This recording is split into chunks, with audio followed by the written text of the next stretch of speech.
Il y a une disposition de cœur qui est capitale, que notre génération a beaucoup oubliée et qui justement permet à Satan de faire beaucoup de dégâts et dans l'église et dans le monde, mais surtout dans l'église. Et cette disposition de cœur, c'est celle-là qui nous rend capables de tenir ferme devant le péché, qui est dans nos cœurs. Okay? Donc dans mon cœur, il y a le péché. Et quand je crie à Dieu, Dieu purifie mon cœur du péché. C'est vrai. Mais Dieu doit mettre autre chose dans mon cœur. Et c'est quelque chose pour lequel beaucoup ne prient pas assez. Beaucoup ne sont pas conscients. Cette disposition de cœur, on l'appelle la crainte de Dieu. Quand vous voyez les Écritures de Genèse jusqu'à Apocalypse, ce qui permet à Dieu de vraiment marcher avec des hommes, c'est d'abord cette qualité de cœur, cette disposition qui doit être trouvée en toi, qu'on appelle la crainte de l'Éternel. Dans Deutéronome 4, au verset 10, quand Dieu est allé sauver le peuple en Égypte, il veut maintenant les emmener dans la terre promise. Il veut marcher avec son peuple. Mais il dit à son peuple, attention, on ne marche pas avec moi si on n'a pas quelque chose dans le cœur. Il dit, je veux convoquer mon peuple, j'appelle mon peuple, j'invite mon peuple. Et quand j'invite mon peuple, comme on le fait ce matin, je veux leur faire entendre mes paroles. Afin que mon peuple, qu'ils apprennent à me craindre tout le temps qu'ils vivront sur la terre. Je sauve mon peuple, je veux que mon peuple, s'il doit marcher avec moi, moi je ne suis pas les faux dieux là, les fausses divinités là, moi je suis le Dieu des dieux. Ce peuple-là, je veux qu'ils entendent ma parole. Et ma parole, quand ils vont l'entendre, la parole va produire en eux ma crainte, ma révérence, mon respect, profond respect, profonde révérence, profonde déférence. C'est de l'affection, c'est de l'amour pour moi mélangé à un profond respect de ma personne, de ma présence. Ils vont me craindre tout le temps qu'ils vivront sur la terre. Et il faut qu'ils apprennent ça à leurs enfants. Dans Deutéronome 6, verset 24, Moïse dit encore, l'Éternel nous a commandé de mettre en pratique tous ses commandements ou encore ses lois. L'Éternel nous a commandé de craindre l'Éternel notre Dieu, afin que nous puissions toujours être heureux. Est-ce que le peuple de Dieu veut être heureux en marchant avec son Dieu? Oui, nous voulons. Alors, apprenez à me craindre et qui nous conserve la vie comme il le fait aujourd'hui. Parce qu'on t'a beaucoup parlé de la crainte de Dieu depuis le jour où tu as reçu Jésus. Et depuis que tu es sauvé, que tu as reçu l'Esprit de Dieu, est-ce qu'il t'a appris la crainte? On parle d'une totale soumission à Dieu. Elle est progressive. Si vous invoquez comme Père celui qui juge selon l'œuvre de chacun, sans acception, c'est-à-dire sans distinction de qui que ce soit. Il dit, conduisez-vous avec crainte. Si tu appelles Dieu, oh tu es mon Dieu, il dit devant ce Dieu-là, conduis-toi avec crainte. Respecte-le. D'autres versions disent avec crainte et tremblement. Respecte, révère Dieu. Ce n'est pas ton petit copain. Il est le créateur des cieux et de la terre. Il domine sur tout ce qui se meut. Il est le Tout-Puissant. Pendant le temps de votre pèlerinage, c'est-à-dire votre séjour sur la terre, ou votre temps ici-bas, mon frère, ma soeur, excuse-moi, hein, tu n'es pas là éternellement sur la terre. Tu as un temps limité. Tu as un temps. Pendant le temps, là, depuis que tu es né là, jusqu'à ce que tu partes, tu as un temps. Il dit, pendant ce temps de l'intervalle qui t'a été donné pour être un mortel sur la terre, conduis-toi avec respect devant Dieu. Parce que tu comparaîtras devant lui. Tu vas voir, tous les habitants du monde, grands, petits, riches, pauvres, puissants, machin, tout le monde va comparer devant Dieu. Nous sommes des voyageurs. Nous ne sommes pas des gens qui allaient rester sur la terre. Non, moi je vais rester sur la terre éternellement. Avant toi, les pharaons avaient voulu rester éternellement sur la terre. Tellement ils étaient puissants. Oh, je ne vais pas mourir. Embaumez-moi, même si je meurs, embaumé. On parle embaumé. Gardez mon corps, on a gardé le corps. Gardez encore, on a gardé. Papa, ils sont morts. Leur esprit, parce que la mort, c'est pas une affaire de corps, c'est une affaire de l'esprit qui sort. Même si ton corps, on le garde, mais l'esprit est parti, il ne reviendra plus. Nous sommes tous des passagers. Chacun doit se conduire avec crainte. Mais pourquoi je dois le faire? Pourquoi je veux me conduire avec crainte? Pourquoi je veux me conduire avec crainte? La raison pour laquelle tu dois te conduire avec crainte, il dit, sachant que, il parle aux croyants, que ce n'est pas par de l'or ou de l'argent ou des choses périssables que vous avez été rachetés de la vaine manière de vivre que tu avais hérité de tes ancêtres. Il dit, mais par le sang pur, précieux, sans tache, de Jésus de Nazareth, le Christ. Qu'est-ce qu'il est en train de te dire? Il dit pour que toi, tu deviennes enfant de Dieu. Que toi, tu deviennes citoyen du royaume des cieux. Pour que toi, tu sois réconcilié avec Dieu. Pour que toi, tu sois purifié, pardonné d'abord et après purifié de tous tes péchés. Il dit, quelqu'un a atrocement souffert.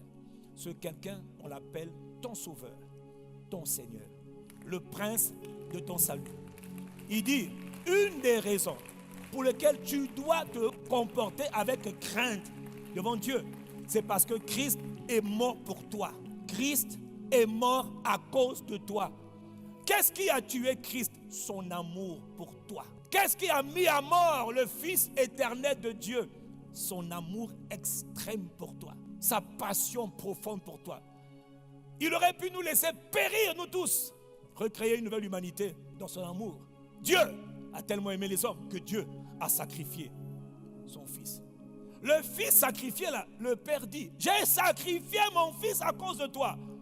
Marche, conduis-toi avec crainte à cause de mon Fils que j'ai sacrifié à cause de tes péchés. Et toi tu es là pour dire non, je fais ce que je veux. Ton corps que tu as jusqu'à la fin de ton pèlerinage ne t'appartient même pas. Tu as été racheté. C'est-à-dire, on a payé le sang et Dieu t'a racheté. Et maintenant toi tu appartiens à Dieu et tu veux marcher comme quelqu'un qui n'appartient pas à Dieu. Tu veux continuer à pécher alors que le Fils de Dieu a été sacrifié pour arracher le péché, purifier le péché et nous donner une vie nouvelle, un esprit nouveau qui nous rend capables de ne pas pécher. Mais toi, tu n'as pas envie d'entendre.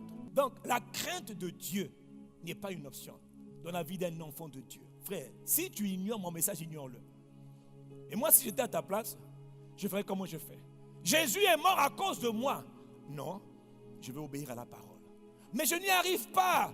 Alors je viens devant Dieu, je dis, Père, je n'y arrive pas. Je demande ton aide. Je me rends.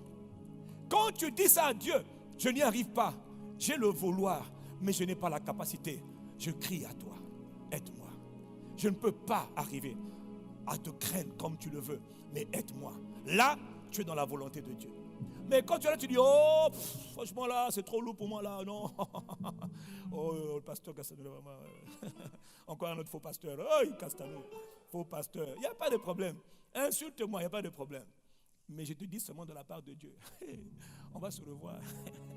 Parce que lui, il est celui qu'on appelle le juste juge. Et il rend à chacun selon ses œuvres. Ne t'inquiète pas, ne t'inquiète pas. Voilà pourquoi il faut laisser les gens, ceux qui ne veulent pas écouter, laisse-les. Mais toi, écoute-moi. Donc, Proverbe chapitre 8, au verset 13, il te dit, la crainte de Dieu, c'est quoi? C'est la haine du mal. Donc, pendant que moi, je crie à Dieu, pour que Dieu purifie mon cœur, je dois aussi crier à Dieu, pour que Dieu injecte dans mon cœur cette semence qu'on appelle la crainte de Dieu. C'est celle-là qui va m'aider dans mon cœur à détester le mal. Le péché, c'est quoi? Mal. Adultère, c'est quoi? Fornication, c'est quoi? Calomnie, c'est quoi? Mensonge, c'est quoi? Cupidité, c'est quoi? Jalousie, c'est quoi? Méchanceté, mauvaise pensée, meurtre, violence, colère, grossièreté. Donc le péché, c'est mal. Il dit la crainte de Dieu, c'est de haïr le mal. Si tu arrives à demander à Dieu, mets dans mon cœur la crainte de Dieu, hey, elle va produire en toi ce qu'on appelle des racines, des fruits. Le fruit là, c'est la haine du mal. C'est comme ça qu'un homme est capable de vomir le péché même quand il aime le péché. C'est-à-dire ce que tu aimes, tu ne vas plus l'aimer. Oh, je te donne le secret. Ce que j'aime, quand je crie à Dieu, mets dans mon cœur la haine du mal. Automatiquement, à force de demander à Dieu, il met la crainte. Tu prends la parole, il met la crainte. Quand il met la crainte, toi-même tu vas haïr le mal. Le mal que tu aimais, tu en seras dégoûté. On parle d'un homme qu'on appelait Job. Dans Job chapitre 1 au verset 1. On dit de lui que cet homme, il était intègre. C'est possible. Il était droit. Dites ce que vous voulez, c'est possible. Et il craignait Dieu. Il a eu beaucoup de problèmes. Ça veut dire qu'on peut craindre Dieu, avoir des problèmes. D'accord, mais au moins on craint Dieu. Et Dieu délivre tôt ou tard. Si Dieu ne délivre pas aussi, on s'en fout, on meurt, on monte. Et alors, la crainte de Dieu, c'est ça qui manque à notre génération. Les églises, on ne craint pas Dieu. Pas du tout. Quelle crainte de Dieu vous avez ici là? Du pasteur jusqu'au peuple, quelle crainte de Dieu? On n'a pas de crainte de Dieu. On a des problèmes. La crainte a disparu. Le profond respect de Dieu a disparu. Nous sommes remplis d'églises de cinéastes. Nous sommes devenus une génération de comédiens, des cinéastes. Depuis l'apôtre, le pasteur, le prophète, l'évangéliste, le docteur, l'enseignant, le respect, la paix, le paix, tout ce que tu veux, on est des plaisantins. Une génération de comédiens, des acteurs, parlent bien, mais dans le cœur, il n'y a pas de crainte de Dieu. Ça se voit parce que les fruits parlent toujours. Les dimanches sont remplis des églises, alléluia. Quelles que soient les églises, hein. Évangéliques, charismatiques, pentecôtistes, catholiques, presbytériennes, toutes les églises là. Et même après les mosquées, tout on remplit. On est là, on fait le pied, on fait le... Oh là, il y en a qui marchent, il y en a qui marchent. On est des cinéastes. On est des plaisantins. Nous sommes une génération de rigolos. Vu du ciel, on est des plaisantins. Les gens ne craignent pas Dieu. La crainte de Dieu, c'est dans le cœur. Et ça se voit. Ça va se voir tôt ou tard. Mais la haine du mal, ça se voit. On peut haïr le mal au pied là où il y a le mal. Mais on peut haïr le mal. La haine du mal, c'est pas non. Je reste à la maison, je me mets dans la montagne, je ne travaille plus parce qu'il y a trop de méchanceté. Toi aussi, tu es bête ou quoi? La haine du mal, c'est je suis au milieu de ténèbres. Mais je m'efforce d'être droit. Je m'efforce d'être intègre. Je m'efforce de craindre mon Dieu. Je suis là où personne ne craint Dieu.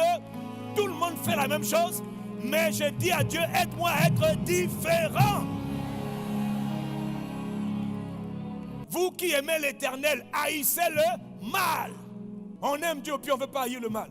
On est des fanfarons, des plaisantins. On porte des titres de pasteur, d'apôtre, de docteur, de prophète. Mais on est des plaisantins, je vous le dis. On est des rigolos. On ne croit même plus en nous. Je ne parle pas des calomniateurs qui ne comprennent, eux aussi sont perdus. Je parle même des gens qui ont un bon cœur, mais qui voient qu'il n'y a plus de morale. Il n'y a plus de crainte de Dieu. C'est quoi cette histoire? Quelle génération perverse. Mais le dimanche, on est à l'église, hein, s'il vous plaît. Avec le sourire. Bonjour mon frère, bonjour ma soeur. Bonjour mon frère, bonjour ma soeur. Un homme qui marche avec Dieu doit haïr le mal. Et il y a des degrés, mais il faut haïr le mal. Comment toi le mal ne te dérange pas? Même si on ne dit pas tout, on prie que le mal soit arraché. Ôtez le méchant, ôtez le mal du milieu de vous. Mais il faut au moins qu'on prie. Et quand on prie, hein, soi-même, tu dois garder ton cœur. Tu peux être dans un environnement très très sale, mais rester correct. Très pollué, mais rester pur. Rester pur. Rester pur. Où est la pureté? Ah, tu dis comme tout le monde a fait ça, moi aussi je fais ça. Qui t'a dit qu'il faut faire comme ça? Que ton cœur soit rempli de la crainte de Dieu pour détester le mal. Dans Amos chapitre 5 au verset 15, il est écrit: haïssez le mal et aimez le bien. Faites régner à la porte la justice. La justice, c'est la manière de vivre qui plaît à Dieu. C'est possible ou pas? C'est possible. C'est ce que Dieu recommande. Celui qui haït le mal, c'est que son cœur est rempli de crainte de Dieu. Il y en a qui ne croient même plus. Oh, mais comme tout le monde veut avoir un enfant, absolument, parce que là j'avance, je veux avoir un enfant, parce qu'on m'a dit qu'il faut absolument avoir un enfant avant 40 ans. Donc, qui t'a dit qu'il faut avoir un enfant avant 40 ans? Excuse-moi ma soeur, je vais te dire quelque chose d'un peu choquant. Tout le monde n'est pas aussi appelé à se marier. Ah non, parce que vous, notre génération, vous croyez que non, Jésus n'était pas marié. Paul n'était pas marié, voilà. Donc il faut aussi arrêter de nous fatiguer pour dire non mais tu te maries à quel âge? À quel âge? Qui t'a dit que tout le monde doit se marier? Qui a dit ça? C'est écrit où? C'est écrit où? Je suis bien, c'est bien le mariage. Mais si Dieu n'a pas permis, si Dieu ne permet pas encore, pourquoi je vais commencer à me brader, me prostituer, me vendre pas cher, moins cher, plus cher, dans le but d'avoir un enfant avant que le mari devienne... Le but de me dire non, l'âge avance, mes parents m'ont dit que comme je n'ai pas encore d'enfant, je vais faire un enfant. Et maintenant, il y en a qui disent, je préfère faire un enfant sans mariage. Et puis tu es à l'église, reste à l'église. Il est écrit dans Romains 12, verset 9. Ayez le mal en horreur. Ça veut dire demander à Dieu la grâce de haïr le péché. Parce que le mal, c'est le péché. Et on ne passe pas beaucoup sur le péché de nos jours. Hein. C'est démodé. Hein. Eh bien, ce n'est pas démodé. Voilà. Je prêche ce que Dieu dit. Oh, parce que je suis fatigué des gens qui disent Amen, Amen. Amen quoi? Amen toi dans la prière. Crie à Dieu, que Dieu t'aide. Le péché, c'est le mal. Tous les péchés. Maintenant, il y a des degrés. D'accord, mais c'est quand même mal. 2 Timothée 2, verset 19, il est écrit: le solide fondement de Dieu reste debout, avec ses paroles qui lui servent de sceau. Le Seigneur connaît ceux qui appartiennent au Seigneur.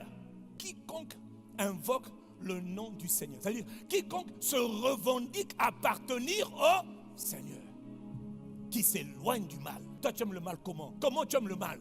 Comment tu fais pour aimer le mal? Mais quoi, il faut prêcher. Les pasteurs prêchent très bien. Alléluia, Hosanna. Et ça, personne ne voit. Non, il faut arrêter. Il faut que Dieu nous aide. Je suis fatigué de cette génération de cinéastes. Il faut que Dieu nous aide. Moi, je suis le premier. Moi, je suis clair. Je demande l'aide de Dieu. Toi, tu fais quoi? Toi, tu as demandé. Je vais en retraite. Oh, apprends-moi à prophétiser. Colo, brato, colo, prophétiser. J'ai envie de te mettre une gifle que tu vas jamais oublier. On va en retraite, on demande d'abord à Dieu: change mon cœur. Fais de moi ton instrument. Donne-moi un cœur d'humilité.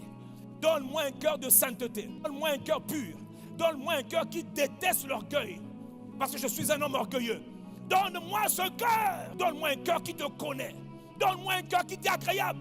Pourquoi tu vas me donner tes dons? Je vais faire quoi avec tes dons? Je vais te décevoir, te décevoir. Je vais faire quoi avec tes dons spirituels? Oh, je ne suis pas apôtre, je m'en fous de ton apostolat. Quel apostolat? Pour te déplaire? Pour faire être un homme sans titre, sans rien, puis plaire à Dieu, que d'avoir un titre, ouais, apôtre, je m'en fous. Quel apôtre? Je veux plaire à Dieu. Je veux connaître Dieu. Je veux haïr le mal. Ça, c'est ce qui m'intéresse. Mais il y en a qui sont tellement attachés à leur titre.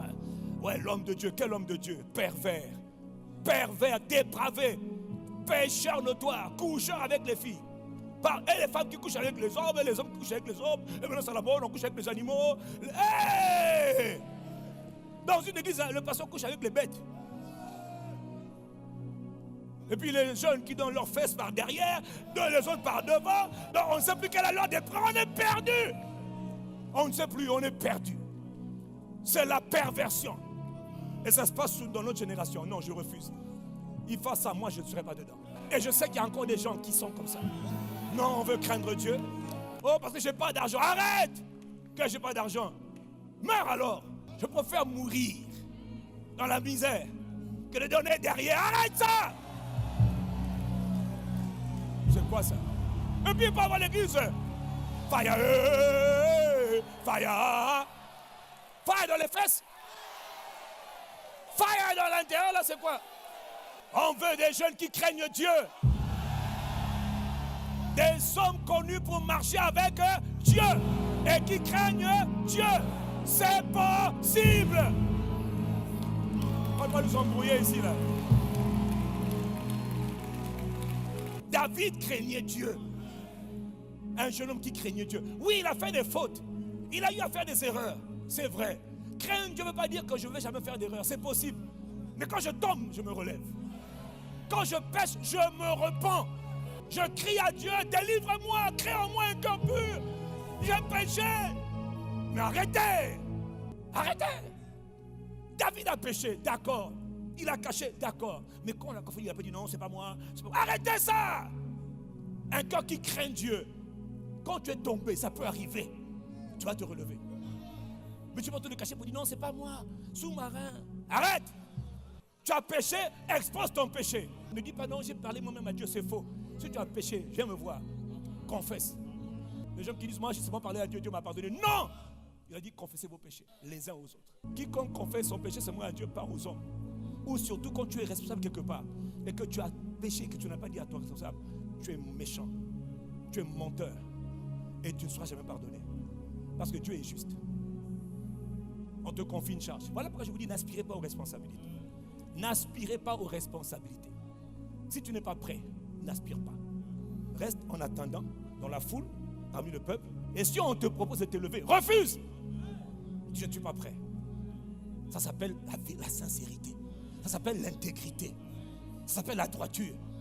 Ne me donne pas ce que je ne suis pas capable de gérer. Je refuse cette place. Je refuse cette position parce que mon cœur n'est pas encore prêt. Au moins tu es honnête. Mais une génération de menteurs, d'incapables, qui disent je suis devenu directeur, conseiller, ministre, etc., pasteur, assistant, puis tu n'as rien à te fous à l'intérieur. On est fatigué. Mon cœur saigne devant Dieu. Parce que le cœur de Dieu saigne pour une génération qui le craint. Comment on va prier? Mais ce qui m'énerve, c'est qu'on remplit les églises le dimanche. On est nombreux en train de chanter. Il y avait un homme, jeune homme, qu'on appelait Joseph. Tu connais l'histoire de Joseph? Élevé, abandonné, seul en Égypte, livré par ses frères. Donc lui, il a toutes les raisons de dire, on m'a rejeté, mes parents m'ont rejeté, oh, personne ne m'aime, et Dieu m'a oublié. Il a toutes les raisons. Il se retrouve esclave, rejeté par ses parents, par ses femmes, ses frères, rejeté. Il se retrouve en Égypte. Et enfin, il est accepté parce que Dieu est avec lui. Il va dans la maison de Potiphar et Dieu l'élève. Et Dieu, ça, la prospérité de Dieu, la présence de Dieu accompagne. Il est conscient que la présence de Dieu n'est même pas en lui, mais est avec lui. Et le maître Potiphar voit que le gars là, il est terrible. La présence de Dieu est avec lui. Potiphar l'élève. Il dit, c'est Dieu, c'est pas moi. Il est reconnaissant, il bénit Dieu, il reste attaché à Dieu. La prospérité ne veut pas dire que tu vas te détacher de Dieu. Les gens qui ne craignent pas Dieu, rends-le un peu prospère, bénis-le un peu. Il oublie l'église, il oublie Dieu, il oublie de donner, et même, il a oublié Dieu. La prospérité l'a fait oublier l'Éternel parce que la crainte n'était pas dans son cœur. La cupidité, l'opportunité était dans son cœur. Dès qu'il a eu l'opportunité, il a oublié la maison de Dieu.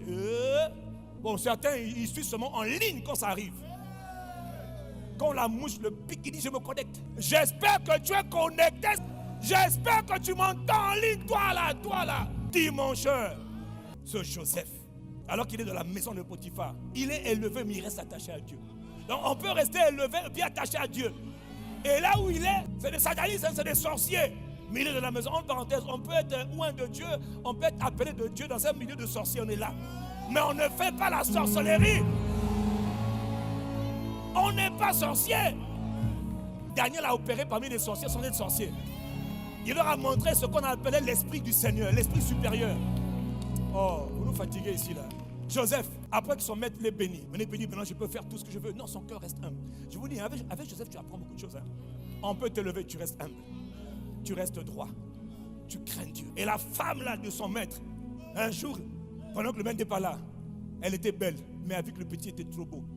Elle dit, petit, quand je te vois là, oh mon petit. Je sens des vibrations vibratoriennes. Je sens des sensations sensorielles. Oh, je brûle pour toi, fils. Ou plutôt mon frère, qu'elle appelle fils ou frère, on s'en fout. Couche avec moi. Il a dit, madame, non. Au début, il a d'abord commencé, au début, il a voulu raisonner. Ça, c'est l'erreur de Joseph. Au verset 9, il dit, il dit, madame, madame, grande soeur, yaya, tout ce qu'il veut. Et puis, il commence à lui expliquer, il commence à se défendre.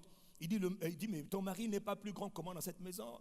Il m'a rien interdit, excepté toi, parce que tu es sa femme. Mais le problème de Dieu, ce n'est pas la femme, c'est comment je vais faire ça à Dieu. Il dit, comment ferais-je un aussi grand mal et pécherais-je contre Dieu? Le problème, ce n'est pas que tu me plais ou tu ne me plais pas. Il voit la femme, elle est belle, sûrement elle est belle. Il dit, mais comment vais-je faire un aussi grand mal et pécher contre Dieu? Mon problème, ce n'est pas toi, maman. Toi, tu es belle. Mon problème, c'est mon cœur. Je crains Dieu. Je n'ai rien contre toi, ou je ne suis pas pour toi, mais je crains Dieu. Que Dieu te donne la même grâce devant la tentation. Pas cette génération. Je crains Dieu. Tu vas dire. En plus, il était célibataire, s'il te plaît. Donc, si c'était célibataire de notre génération, elle allait dire, une femme qui va me gérer. Oh, petit. Les frères, vous n'avez pas vu. J'ai vu une maman. Je donne mon devant, je donne mon derrière, elle va me gérer. Comment ferais-je un aussi grand mal? Et couche avec moi, pour toi, c'est si grand mal. Joseph, toi aussi, tes mots là ne sont pas un peu trop durs? C'est pas un mal. C'est juste un instant. Une petite partie de plaisir. Parce que je vibre pour toi. Tu es beau, petit. Viens ici. Couche avec moi. Au verset 10, il dit, quoi qu'elle parla tous les jours, c'est-à-dire tous les jours, couche. Bon, le petit ne peut pas démissionner par contre. Là, il ne démissionne pas. Là, il faut qu'il prie seulement. Que l'esprit qui anime cette femme sort. Je te lis. C'est comme ça qu'on prie. Lui, il ne savait pas les techniques d'aujourd'hui. C'est on neutralise par la puissance de la prière. La nuit, j'ai dit tout esprit de débauche là, qui est en train de m'oppresser par mon chef là. Que le feu de fire, jugement. Tu vois, il va commencer à se calmer. Mais Joseph ne connaissait pas les techniques. tous les jours elle parlait. Il dit, il refusa de coucher auprès d'elle et d'être avec elle. Bon, la dame aussi un jour elle a craqué. Elle a dit, ça suffit maintenant petit. Jusque là je parlais, tu ne m'obéis pas. Un jour, elle attrape le gars, elle dit, viens ici. Il n'y avait personne dans la maison. Elle dit, viens ici, je te dis. Tu m'énerves, je te parle, tu ne m'écoutes pas. J'ai dit, couche avec moi. Le petit a dit, maman, excusez-moi. Il est écrit, il ne savait pas que c'était écrit fouiller la débauche. Le gars a laissé sa tunique. Speedy Gonzalez. Tu es fou. Le gars a fui. Il a fui comme l'avion, quand l'avion décolle à peine. Joseph a fui. Que Dieu t'accorde la grâce de fuir. Et puis dit, ils sont fuis dehors. Toi, tu voulais dire, non, rhabille-toi. Rhabille-toi. Frère, on fuit. La sagesse de Dieu, c'est de fuir. Fuyer la débauche. Il a fui la débauche. Pourquoi? Parce qu'il considérait que c'était un péché. Donc, la crainte de Dieu l'a poussé à fuir. Fuir quoi? Le mal. Si tu cries à Dieu pour qu'il mette dans ton cœur la crainte, cette crainte-là, quand elle est en toi et elle grandit en toi, tu n'auras même pas à réfléchir. La crainte va prendre le dessus. Et tu vas fuir le mal. Le mystère avec la crainte, c'est que la crainte, c'est pour un temps, mais ça doit rester tout le temps. Donc la crainte de Dieu, ce n'est pas pour cette semaine. La crainte de Dieu, c'est tout le temps. Proverbe 28, verset 14. Il est écrit, heureux l'homme qui est continuellement dans la crainte. La crainte de Dieu, c'est tout le temps. Dans Deutéronome chapitre 5, verset 29, Dieu dit lui-même à propos de Moïse, il dit à propos de son peuple, vous disait non, on ne veut pas, on veut obéir à Dieu, mais Moïse, que Dieu n'apparaisse plus, on ne veut pas voir Dieu. Dieu dit à Moïse, Moïse, si ce peuple avait toujours ce même cœur pour me craindre, donc je prie pour toi, que ce ne soit pas la crainte d'un temps, parce que la crainte de Dieu on peut la voir, puis on peut la perdre, mais la bonne nouvelle c'est que quand on l'a perdue, on peut la récupérer. Pourquoi? C'est dans le cœur. On peut semer dans le cœur la crainte de Dieu, ou bien si tu n'as pas maintenu, elle peut mourir. Que Dieu la réveille dans ton cœur. Que Dieu la réveille dans ton cœur. L'église a perdu la crainte de Dieu. Voilà pourquoi dans l'église il y a des scandales, Je ne parle pas des scandales qui sont inventés par les médias. Parce qu'il y a beaucoup de scandales inventés de toutes pièces par les méchants qu'on appelle les calomniateurs, les faux témoins. Ça on ne parle pas d'eux. On parle des vrais scandales. On parle des choses qui sont vraies et qui ne doivent pas arriver dans la maison de Dieu ou pour des enfants de Dieu. Une église n'est pas une église s'il n'y a pas la crainte de Dieu. Un rassemblement comme celui-là ne sert à rien s'il n'y a pas des gens qui craignent Dieu. Dans Acte 2, il est écrit qui persévérait dans l'enseignement des apôtres, la communion fraternelle, la fraction de pain et dans les prières. C'est vrai. Mais il est écrit au verset 43, la crainte de Dieu s'emparait de chacun. Je rêve de cette église où les frères et les sœurs sont remplis de la crainte du Seigneur, d'un profond respect pour Dieu. Si tu tombes dans le péché, relève-toi, confesse-le, relève-toi et marche. Pas seulement dans la purification, mais dans une autre dimension de la crainte de Dieu. Parce qu'il y a des choses qui vont arriver pour te montrer que ta crainte de Dieu était faible. Ce n'est pas un problème. Relève-toi et demande à Dieu d'augmenter la crainte. Parce qu'on peut croître dans la crainte de Dieu. On peut protéger son cœur. Le cœur doit être protégé avec la crainte de Dieu. Et tu dois grandir dans la crainte de Dieu. Il faut grandir. Tout ce qui vient dans le cœur peut grandir. Si ça peut grandir, ça veut dire que ça peut aussi diminuer. Que Dieu te restaure ce matin. Il dit la crainte s'emparait de chacun. Et comme la crainte était dans le cœur, Dieu était honoré, Dieu était respecté. Maintenant après on dit, conjonction de coordination. Il se faisait beaucoup de miracles et de prodiges par les mains des apôtres. Pourquoi? Parce qu'il y avait la crainte de Dieu. Beaucoup d'églises sont églises avec le nom, le titre, il n'y a plus rien. Depuis le pupitre jusqu'au peuple, il n'y a rien. Tout le monde fait la bagaille. Personne ne craint Dieu. Tout le monde aime le mal. Au lieu de haïr le mal, au lieu de demander à Dieu la grâce de haïr le mal, on demande à Dieu la grâce d'avoir les dons des miracles. Mais c'est quoi notre problème? Dieu cherche des gens qui sont vrais. Et les gens vrais avec Dieu, ceux qui disent à Dieu, donne-moi la crainte de ton nom. Je n'ai pas envie de faire semblant. Je suis malade, c'est vrai. Aide-moi! Donne-moi un cœur qui te craint. Crainte de Dieu. Il est écrit, Acte 9, verset 31. L'église était en paix dans toute la Judée, la Galilée, la Samarie. L'église, elle s'édifiait. Les gens devenaient de plus en plus solides dans la foi. Pourquoi? Elle marchait dans la crainte du Seigneur. Et elle s'accroissait par l'Esprit Saint. Où est la crainte de Dieu aujourd'hui? Où est la crainte de Dieu? Eux, ils avaient la crainte de Dieu. Et Dieu les bénissait. Et Dieu était avec eux. Un homme veut marcher avec Dieu. Il faut que tu dises à Dieu, donne-moi un cœur qui te craint. Il faut que la crainte de Dieu soit restaurée dans nos cœurs. Comment elle est? Par l'enseignement. S'il n'y a pas d'enseignement, on va tous être des cinéastes, des comédiens. C'est la crainte de Dieu qui doit être parmi les critères de nomination des gens. Partout, il faut qu'on ait des gens qui craignent Dieu. Quand personne ne craint Dieu, alors tout le monde aime le mal. Mais quand il y a quelqu'un qui craint Dieu, il déteste le mal. Toi, tu vas être nommé, je ne sais pas où là. Est-ce que tu n'aimes pas est-ce que tu détestes le mal? Même pas. Mais tout ce que tu veux, c'est la nomination.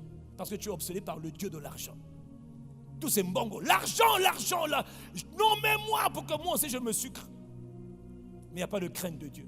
Il n'y a pas de haine du mal. La crainte de Dieu, c'est de haïr le mal. Même si toi qui critiques, il y a des spécialistes, je vous le dis, de la critique aujourd'hui. Ils critiquent tout le monde. Mais toi, quand on va te mettre, si on te met, tu vas faire quoi? 3 mois, oh là là. 3 mois, oh là là. 3 mois, oh là là, oh là là. Il faut arrêter. D'ailleurs, je suis devenu, je regarde, j'ai dit, Seigneur, aide-nous, aide-nous. Les gens qui n'étaient rien hier, qu'on a mis en position élevée, ils sont devenus fous. Parce que leur cœur n'avait pas la crainte de Dieu. Et ça s'est vu. Que Dieu nous aide. Je vais terminer par une prière. Psaume 86, verset 3. David dit, aie pitié de moi, fais-moi grâce, car je crie à toi tout le jour. David, tu pries pourquoi? Verset 6. Éternel, prête l'oreille à ma prière. Sois attentif à la voix de mes supplications. Verset 7. David insiste. Éternel, je crie à toi. C'est-à-dire, je t'invoque. Je crie à toi au jour de ma détresse, car tu m'exauces. Que demandes-tu, David? David fait 2 demandes. 1. Enseigne-moi tes voies, ô Éternel. Et pour que Dieu lui enseigne the ways, les voies de Dieu, ce n'est pas une prière, Père, au nom de Jésus, enseigne-moi tes voies. Non, il veut connaître Dieu. Il veut connaître comment Dieu fonctionne. Il veut connaître comment le Saint-Esprit, comment vivre avec l'Esprit. Qu'est-ce qui est agréable au Saint-Esprit? Qu'est-ce que le Saint-Esprit n'aime pas? Qu'est-ce que le Saint-Esprit chérit? Comment le Saint-Esprit veut qu'on lui parle? Il dit, enseigne-moi tes voies. Comme tu es venu habiter en moi, enseigne-moi à te connaître. Qu'est-ce que tu aimes? Quelles sont les voies que tu agrées? Quelles sont les voies que tu n'aimes pas? Je veux marcher avec toi. Oh, Esprit de Dieu, Saint-Esprit, c'est à toi que je parle. Mais aide-moi, enseigne-moi tes voies. Montre-moi comment on marche avec toi. Premier fardeau de David. Deuxième fardeau. Dispose mon cœur à la crainte de ton nom. Ça veut dire, donne-moi un cœur qui te craint. Parce que marcher avec toi, il faut que je te craigne. Donne-moi un cœur, ô Éternel, qui te craint. Je veux craindre Dieu, je n'y arrive pas. Aide-moi. Aide-moi. Voilà les points de prière de David. Où tu as vu des gens qui demandaient les dons spirituels? Où tu as vu des gens qui demandaient le mariage? C'est pas mauvais, mais il y a des fondements. Il y a des fondements par lesquels Dieu voyage avec les hommes. Par lesquels les Abraham ont marché avec Dieu. Les Moïse ont marché avec Dieu. Les Jésus ont marché avec Dieu. Les Paul ont marché avec Dieu. Fais-moi connaître tes voies. Lui crie à Dieu pour connaître les voies de Dieu. Lui crie à Dieu pour que Dieu incline son cœur. Dieu lui donne un cœur qui révère Dieu. Parce que personne ne peut craindre Dieu si Dieu ne met pas ses dispositions dans ton cœur. Mais il faut demander. Mais demande comme quelqu'un qui est passionné. Quelqu'un qui veut vraiment. Quelqu'un qui a soif. Il dit, si tu le fais, au verset 12, il dit alors, je te louerai de tout mon cœur. Il dit, je glorifierai ton nom à toujours. Pourquoi? Parce que mon cœur sera rempli de ta crainte. Je sais que je vais te glorifier. Quand le mal viendra, je le rejetterai. Quand le mal viendra, je le repousserai. Parce que je sais que tu m'aideras. Parce que dans mon cœur, non seulement tu me purifies, mais tu déposes dans mon cœur une grâce qu'on appelle la crainte de Dieu. Donne-moi ton Amen.